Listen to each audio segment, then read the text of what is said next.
Hi everyone, I am coming to you live from my storage closet. It's starting to get really cozy in here because this is the second time I'm taping in this little space. And I am coming to you on a Monday night, which is something I don't normally do because I'm all fired up about something really important that I wanted to share with you. I don't know if you're going to agree with me or not, but I believe there is one thing, the number one thing in the entire world that we have to teach our children about.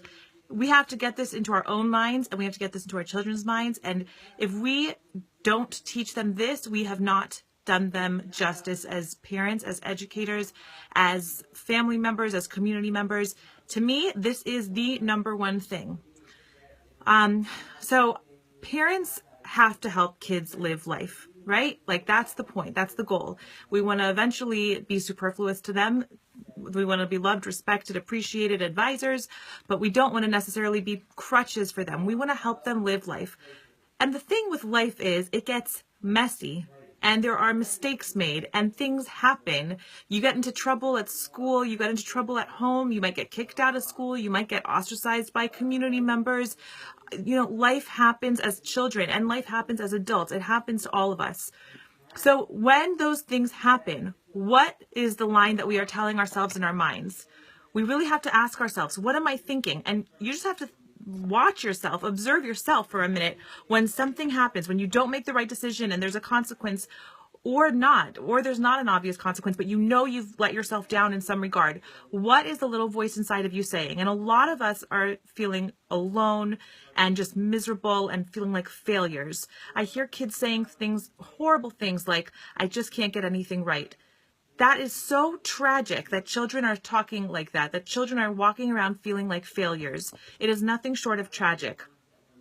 A wonderful friend of mine texted me tonight, and she is a highly accomplished woman. She is incredibly artistic and creative and musical. She's an amazing mother. She's such a devoted employee. She's really a fantastic person. And she is struggling to keep her weight in check. And she feels like a total failure because she can't keep her weight in check and she's struggling with it. And she's struggling with making good, healthy choices for her body. This woman wakes up super early in the morning. She doesn't sleep most of the night because she's tending to young children and she has a child with special needs. She is a saint and she is talented and she does everything for everyone. Like she's such an incredible person and just like a fun person to be around. And she is so down on herself that she can't get one thing in her life. She can't get exactly how she wants it to be yet. It's so sad that we walk around beating ourselves up for what we feel like are our failures instead of focusing on what we've done right and moving on from our failures. You know, Moshe Rabbeinu, Moses, the prophet, he had an anger issue. The greatest man who ever lived had an anger problem, and he messed up, and he failed, and he was punished. If he would have melted into a pile of soup from doing that and just been completely miserable and upset, how would he have ever led the Jewish people? How would he have ever communicated with God in a way that no human being has or will have the possibility of doing? He was a total leader, and he failed, and he failed.